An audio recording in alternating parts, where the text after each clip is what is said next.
안녕하십니까. 감사 스마일입니다. 6월 8일 목요일 아침 방송 즐겁게 시작하겠습니다. 오늘의 한 줄 명언은 얼마나 오래 사느냐가 아니라 어떻게 사느냐가 문제다. 벨리. 감사 스마일도 오래 살고 싶습니다. 그런데 이제 오래 사는 것보다 어떻게 사느냐가 더 요즘에 고민이 많아졌습니다.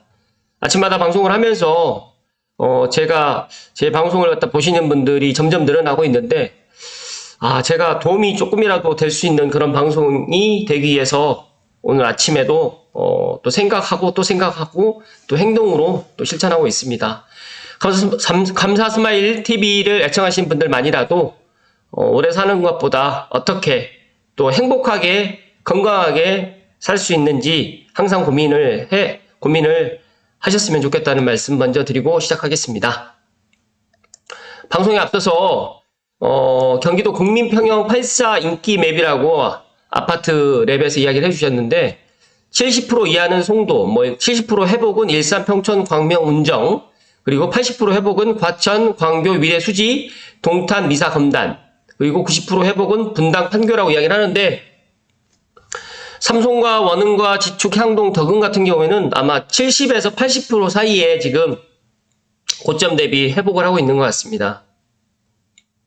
물론 한두 개 단지로 해서 모든 것들을 다 판단할 수는 없지만 그래도 지금 분위기는 작년 12월 대비 상승하는 분위기라는 말씀을 먼저 드리고 시작합니다.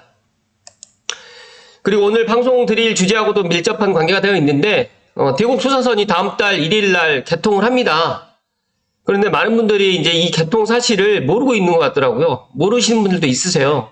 그래서 어제 김진우님께서 이렇게 댓글을 남겨주셨어요.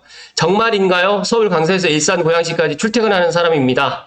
차도 없어서 버스랑 지하철 항상 지옥이었는데 회사에 정도 있고 해서 계속 붙어 있었는데 이런 기쁜 소식이 정말 서해선 개통된다면 단 5정거장에 출퇴근이 가능한데 정말 축복이에요. 저에게는 이렇게 댓글을 남겨주셨는데 제가 이걸 보면서 아직도 모르는 사람들이 있구나. 제가 7월 1일부터 꿈이 아닌 현실이 된다는 말씀을 오늘 조심스럽게 드리고요. 또 어제 보니까 대곡 수사선 다음 달 개통이라고 또 KBS 7시 뉴스에 또 이렇게 공중파에서도 지금 이야기를 했습니다. 아마 이제 6월 중순, 6월 말 정도가 되면 더 많은 사람들이 알게 되겠죠. 관련해가지고 오늘 한번 이야기 드려볼 수 있도록 하겠습니다. 이데일리의 박경훈 기자님의 기사, 대곡 수사선 내달 1일 개통, 주변 집값은 잠잠하다. 왜일까? 근데 제가 먼저 결론을 드리면, 지금 여러 가지 상황 때문에, 집값이 좀 잠잠하긴 하지만, 많은 분들이 개통을 하게 되면 지금처럼 똑같을 것이라는 생각을 갖고 계실 수도 있습니다. 그런데 제 개인적인 생각은 개통을 하게 되면 분명히 지금보다 가격이 오르면 올랐지 떨어질 일도 없다는 말씀을 조심스럽게 드리면서 오늘 방송 시작하겠습니다. 시청하시기 전에 다들 아시죠? 구독과 좋아요 부탁드립니다. 신문 기사 내용을 좀 살펴드리면 서해선 연장선 부천 종합운동장에서 대곡역으로 연결하고요. 능곡과 원종역에서는 한 정거장이면 9호선으로 해서 강남을 바로 갈 수 있습니다. 9호선의 가장 큰 특징은 급행이 있다는 겁니다. 급행. 그래서 아마 이제 배차 간격이라든지 배차 시간을 갖다 좀 줄여서 또 이제 그러니까 배차 간격이라든지 배차 시간을 더 줄이고 9호선 차량을 갖다 또 증차를 올 연말까지 또 할 계획이 있기 때문에 이용하신 분들께는 상당히 희소식이라는 말씀 먼저 드립니다. 그런데 역 인근의 집값은 요지부동이고 신축 없이 힘이 못 받고 있다라고 이야기를 하는데 일단 이 내용 한번 살펴드리겠습니다. 경기 서북부의 첫 남북 철도망인 대곡 수사선이 우여곡절 끝에 매달 7월 1일 날 개통을 합니다. 그간 철도망을 통해서 강남 접근이 어려웠던 고향 주민 포함해가지고 이제 부천이라든지 시흥이라든지 안산에 계신 분들께는 정말 단비 같은 소식이라는 말씀 드리고요. 또 하지만 인근의 부동산 시장이 지금 잠잠하다는 또 이런 이야기를 했는데 전문가들께서는 부동산 경기라든지 업무지구 접근성이라든지 또 서울로 간통하는 노선이 아니기 때문에 또 그렇다든지 또 구축에 그런 단지들이 지금 모여있기 때문에 이런 등등의 복합적인 영향을 미쳤다고 분석을 했는데, 감사스마의 생각은 물론 전문가들 생각도 동의하는 바가 없지 않아 있긴 하지만, 그러나 이제 개통을 하게 되면 사람들이 그런 것들을 보는 시야라든지 또 체험을 해보게 되면 그러니까 1시간 40분 거리를 뭐 예를 들어서 30분 만에 갈 수가 있다. 뭐 예를 들어서 뭐 50분 가야 되는 거리를 뭐 20분 만에 간다. 이게 삶의 질이라든지 여러 가지의 그런 것들을 또 바꿔놓을 수가 있거든요. 또 일자리가 또 증가를 할 수 있는 그런 고양시 같은 경우에는 그런 첫 번째 요인이 또 될 수 있기 때문에 개통을 해보면 알게 된다는 말씀 드리고요. 제가 신분당선 광교, 그러니까 신분당선이 처음에 광교로 들어온다고 했을 때, 그때도 사람들이 광교에서 강남까지 직결로 간다라고 했을 때도 반응이 개통하기 전에는 그렇게 뜨겁지 않았습니다. 개통을 하고 난 다음에 더 뜨거워졌고, 그리고 강남에서 또 신사까지 또 연결이 되니까, 광교 신도시라든지 수지의 그런 인기는 급상승됐다. 그래서 신분당선이 지금 또 용인에서 또 지금 처인구 쪽으로 해가지고 연장을 갖다 할 계획을 또 좀 갖고 있는 것 같아요. 그러니까 어찌됐든 간에 이거는 개통을 하게 되면 알게 될 수밖에 없다는 말씀을 먼저 드립니다. 일단은 뭐 서해선 복선전철 노선도인데 이거는 계속해서 이야기 드렸기 때문에 생략하고 넘어갈 수 있도록 하겠습니다. 일단 대곡 소사선의 가장 큰 특징은 물론 서해선 구간의 일부 구간이긴 하지만 수도권에 있는 서북부, 즉 다시 말해서 고양시로부터 안산까지, 그리고 더 밑으로는 충남 홍성까지 남북으로 연결하는 최초의 노선입니다. 그래서 이와 함께 강남 접근성이 지금 9호선만 제가 말씀드렸는데 5호선도 있고요. 7호선도 있어요. 그러다 보니까 김포공항에서는 9호선, 또 대곡에서는 뭐 수도권 광역급행철도 GTX-A가 또 다니기 때문에 저는 문득 GTX B, C, D가 이제 다 들어오기는 시간이 많이 걸리니까 아마 이제 대곡에서, 그러니까 예를 들어서 김포공항이라든지 부천이라든지 시흥, 안산에 살고 계시는 분들이 대곡에 와서 GTX-A를 타고 한 번에 동탄으로 갈 수 있는 또 그런 또 대곡의 환승역이 또 그렇게 될 것이라는 말씀을 또 조심스럽게 드립니다. 그렇기 때문에 이제 앞으로 이거는 개통을 해보면 알게 되고 또 내년에 GTX-A가 또 개통을 하기 때문에 대곡역의 그런 파급 효과는 대곡역의 그런 위상은 더 높아질 것이라는 말씀 좀 드리고요. 여기에 더해서 대곡역 위로 기존 경의중앙선을 공유해서 일산역까지 가는 연장선도 이르면 8월 중에 개통을 하기 때문에 일산에 계시는 분들이 한 번에 이제 시흥이라든지 안산을 환승 없이도 갈 수 있다는 말씀을 드립니다. 다만 이 같은 교통 호재에도 인근 지역 부동산은 잠잠한 편이다. 먼저 능곡 역세권인 능곡 현대홈타운 같은 경우에는 부동산 상승기인 2021년 8월에 6억 9,500만 원 팔린 뒤에 꾸준히 가격이 하락해서 올해는 5억 1,000만 원 수준에 거래됐을 뿐인데 아마 이제 대곡 소사선이 개통이 되게 되면 또 그런 분위기는 좀 반전이 될 거고요. 지금이 어떻게 보면 싸게 매수를 할 수 있는 기회다라는 말씀 좀 드리고요.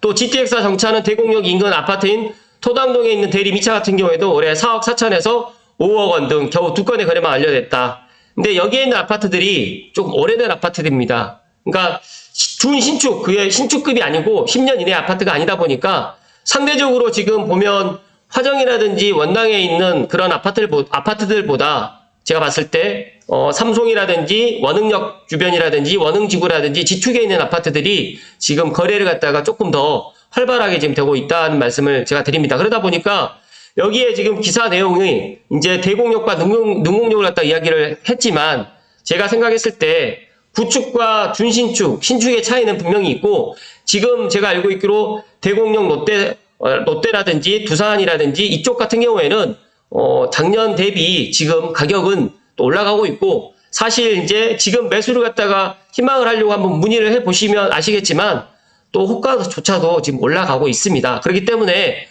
작년 가격을 알고 있는 매수인들은 섣불리 그러니까 몇 천만 원만 올라도 이걸 갖다 매수를 갖다 하기가 조심스럽거든요. 그렇기 때문에 지금 시장 상황에서는 여러 가지 상황 때문에 이러지도 못하고 저러지도 못하는 그런 상황이다라고 말씀을 제가 드립니다. 능곡역과 마찬가지로 김포공항역까지 한정거장인 원정역 인근의 원정 금호 어울림 같은 경우에도 올해 들어서 거래가 한 건도 없는데 원정 같은 경우에는 정말 저도 가보지는 못했지만 여기가 이제 대장 홍대선으로 해가지고 이제 원정역이 이제 더블 역세권이 되긴 하는데 여기에 지금 그 주변에 있는 신축 아파트가 없다 보니까 그런 거라고 저는 생각을 하고 있고요. 또 부천 소사역 푸르지오 같은 경우에도 지금 최근 거래도 지난 4월밖에 없었고 이제 2020년 6월 수준을 벗어나지 못하고 있는데 지금 이 기사 내용으로 보게 되면 정말 대곡 수사선이 별 의미 없는 그런 노선이라는 생각을 하실 수 있는데 제가 그러지 마시라는 말씀 드립니다. 왜냐하면 신분당선도 제가 예를 들고 그 다음에 9호선도 예를 들게 되면 이 서해선과 그 다음에 대곡 수사선과 차이가 있을 거라고 생각을 하는데 분명하게 말씀드리는 거는 수도권 서북부에서 종으로 관통을 하는 이 노선이 개통을 하게 되면 정말 그런 파급 효과는 정말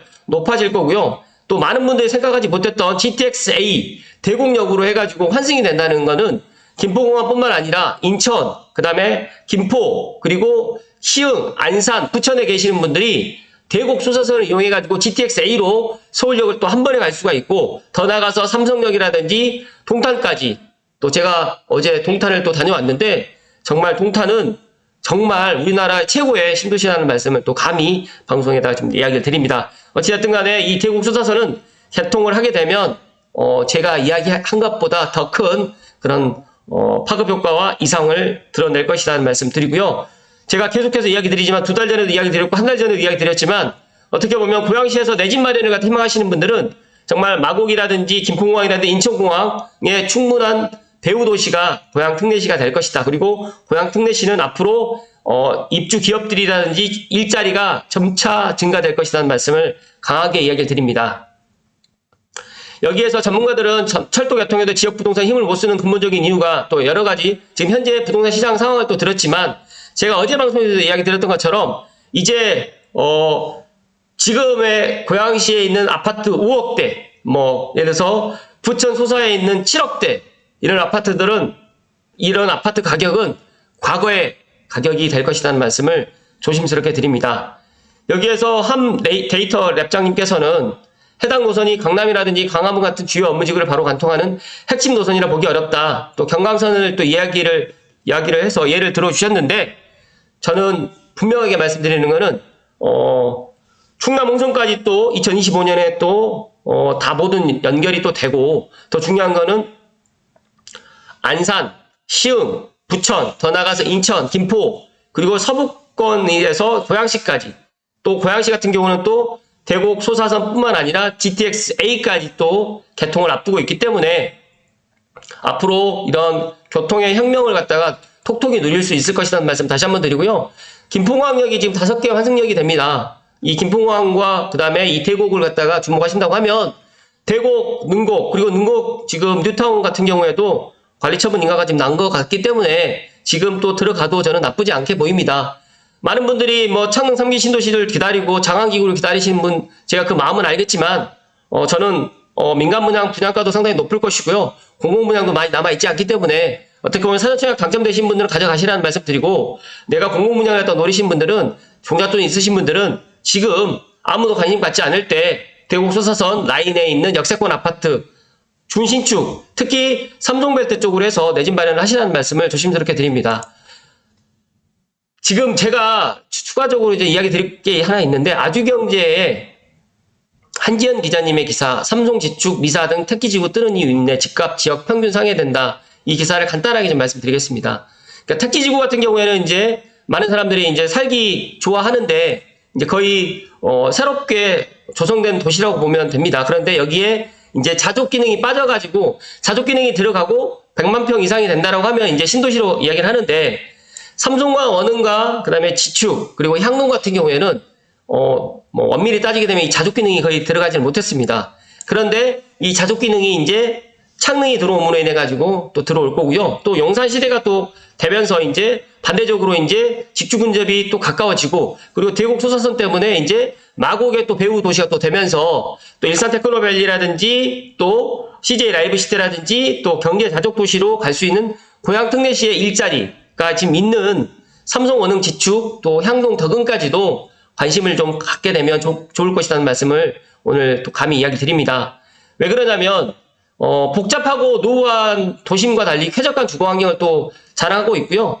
택지지구는 탄탄한 수요를 지금 바탕으로 집값도 꾸준하게 평균을 갖다 웃돌고 있습니다. 그러니까 고양시 덕양구의 평균 아파트 시세가 5억 정도 된다고 하면 지금 삼성과 지축 같은 경우에는 7억에서 7억 후반 정도가 됩니다. 그런데 실제적으로 지금 이제 작년 12월보다 지금 현재 기준으로 보니까 이제 7억대 매물도 많지 않아요. 이제 다 8억이 넘어갔기 때문에 제가 생각했을 때는 최근에 이제 8억 2,400에 거래됐던 걸 보면서 야, 이 7억과 8억이 비싸다고 생각하시는 분들께는 뭐 제가 어떤 말씀을 드릴 수는 없지만 충분히 신도시급의 이런 택지지구에서 5년 이내, 10년 이내 아파트가 앞으로 내가 재건축, 재개발 걱정 없이 한 40년간 내가 편하게 지낼 수가 있고 또 교통호재, 뭐 GTX A라든지 뭐 신분당선 호재라든지 그리고 고양 은평선 이런 것들이 다 들어오면 2030년 이후에 충분히 지금 가격보다는 많이 높아질 겁니다. 제가 5년 전인가 4년 전에 제가 2차 아이파크를 10억이 넘어간다고 했을 때 그때 실거래가가 6억 얼마였거든요. 근데 제 예상이 맞았거든요. 근데 고양시에 있는 아파트가 이제 지충역 센트럴 푸르주가 저는 가장 먼저 15억이 될 것이라고 지금 작년에도 제가 이야기를 했었고 지금도 지금 그 생각은 변함이 없는데 고양시 아파트 가격이 15억이 넘어간다는 제가 이런 이야기를 드리게 되면 사람들이 미쳤다라고 생각을 할 수가 있겠지만 그게 아니라 이제 돈의 가치가 그만큼 떨어진다라고 보시면 됩니다.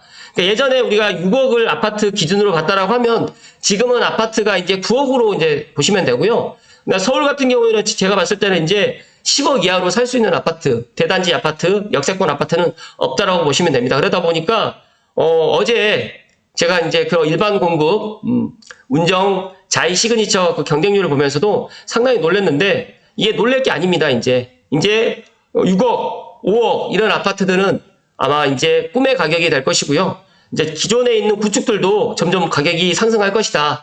특히 고양시에 있는 아파트 가격은 계속적으로 상승할 것이고요. 제가 지금 이야기 드렸던 창릉천 벨트, 창릉 신도시 주변에 있는 삼성, 원흥, 지축, 향동, 덕은까지는 계속적으로 떨어질 것보다 상승할 요인이 많고 더 나가서 이제 원당 뉴타운이라든지 능곡 뉴타운도 관심 있으신 분들 한 10년 정도 내다보고 최소 5년 이상을 내다보고 준비한다라고 하면 지금이라도 매수해도 나쁘지 않다는 말씀 드리고요.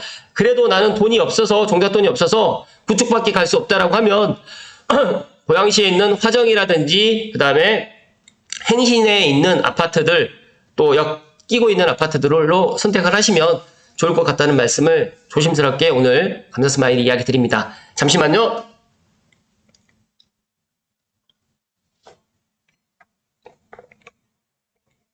최근에 감사스마일에게 물어보시는 분들 중에 가장 많은 질문이 집값이 앞으로 어떻게 될 것이냐. 매도인 분들이 정말 많이 물어보세요. 매수인들도 많이 물어보시긴 한데 매도인들이 7대3 그러니까 매도인들이 그러니까 작년 12월부터 올 4월 달까지 팔까 말까 고민하다가 안 판 거죠. 근데 이제 5월이 지나고 6월이 지나다 보니까 6월이 이제 한 거의 초순이 지나고 이제 중순으로 치닫고 있는데 저에게 이제 물어봅니다. 아예 노골적으로 물어봅니다. 지금 팔아야 됩니까? 아니면 언제 팔아야 됩니까? 물어보면 제 방송을 매수인들만 보는 게 아니고 무주택자만 보는 게 아니라 매도인들이라든지 뭐 주택을 또 여러 채 갖고 계신 분들도 보고 계시거든요. 그렇다고 하면 저는 분명히 고양시는 계속해서 제가 작년 12월에도 원흥동일이라든지 또 1월 달에도 2차 아이파크 신필선 대표님하고 또 방송을 찍으면서 용기를 가지시라고 이야기를 드렸고 그때 제 방송 보시고 6억대 7억대 사신 분이 있습니다. 그러면 제 방송 댓글에 내가 뭐 6억대 샀다 7억대 샀다 왜 샀는지 그 이유도 좀 댓글에 남겨주시면 감사할 것 같고요. 분명히 매도인과 매수인 입장은 다르고요. 제가 1주택 갖고 계신 분이 내가 5억에 샀는데 10억이 돼봤자 기쁘기만 하지 이걸 팔아가지고 내가 다른 집으로 갔을 때만 이게 반영이 되는 거지 1주택은 집값이 오르든 떨어지든 상관이 없거든요. 근데 많은 분들이 1주택 그런 입장을 갖다가 고수하는 것 같아요. 근데 제가 생각했을 때 능력이 되면 1주택에서 머물지 마시고 2주택을 하셔도 나쁘지 않다라고 계속해서 이야기를 좀 드렸는데 똘똘한 한 채보다 똘똘하지 않아도 두 채는 제가 봤을 때 노후를 대비해서라도 좋을 것 같다는 말씀 드리고요. 20, 30대 제 방송을 보시는 분들이 최근에 많이 늘었어요. 제가 20, 30대 분을 위해서 조금 팁을 드리면 남들이 관심 갖지 않을 때 지금이 어떻게 보면 내 집 마련의 기회가 될 수가 있고요. 이왕이면 고양시에 저평가되어 있는 그리고 대곡소사선 아직 개통되기 전에 그리고 이왕이면 구축보다는 준시축보다는 신축으로 해서 내 집 마련을 하시고요. 내 집 마련하실 때 내 능력 범위 내에서 34평을 누구나 선호하는 거 다 압니다. 그러나 한 번에 34평을 못 가면 20평대로 갔다가 갈아타기를 해서 30평, 34평으로 충분히 두 번에 갈아타기를 할 수가 있어요. 부동산 투자를 하면서 절대 내가 가지고 있는 것보다 욕심을 내지 마시고 내가 있는 범위 내에서 부동산 투자를 하시라는 말씀 좀 드리고요. 마지막으로 고양시 집값이 앞으로 어떻게 될 것인지, 물론 저도 신은 아니지만 제가 지금까지 한 13년 동안 현장에 있으면서 느낀 거지만 고양시가 수도권에서 가장 저평가되어 있다. 특히 킨텍스만 지금 뭐 10매덕씩 하고 있고 원시티 쪽으로만 지금 그렇게 되어 있고, 아직 지축이라든지 뭐 원흥이라든지 덕은 이쪽은 10억이 아직 안 넘어가고 있어요. 물론 호가가 10억 넘어가 있지만 실거래가가 10억이 지금 안 넘어가 있는 이 타이밍에 9억이야 또 8억대도 있으니까 7억대도 있습니다. 30평대 아파트가. 잘 한번 생각해 보시고, 고양시는 하락 요인보다 지금 대곡 수사선을 제가 오늘 아침 이야기 드린 것처럼 대곡 수사선으로 끝나면 제가 이런 말씀 안 드리는데 GTX-A도 있고요. 그리고 고양 은평선도 있고요. 그 다음에 서해선도 그러니까 서해선도 완전 개통이 또 2025년 되고 서울 광명 고속도로도 있고요. 또 신분당 사업부 연장도 있습니다. 삼성까지 만약에 연장이 되게 되면 뭐 일산 연장이 될지 파주 연장이 될지 모르겠지만 그 뒤에도 충분히 연장도 가능하다는 말씀드리고, 신분당 속보 연장도 저는 긍정적으로 지금 계속해서 이야기 드리는데, 많은 매도인 분들이 특히 감사스마일 TV를 애청하신 분들이 기다리고 계시는 걸로 알고 있습니다. 조금만 기다려 주시고, 일단 먼저 이 대곡 수사선 개통을 다음 달 1일 날 한다는 말씀 다시 한번 드리고, 이 다음 달 개통하는 이 소식을 아직도 모르시는 분들이 있어서 고양시에 살고 계시는 분들, 특히 모르시는 분들 계시는 것 같아서 오늘 아침에 다시 한번 강조해서 이야기 드립니다. 주변에 있는 분들께도 꼭 이야기를 해주셨으면 좋겠습니다. 오늘도 끝까지 시청해주신 감사스마일TV 애청자 모든 분들께 진심으로 감사드립니다. 고맙습니다.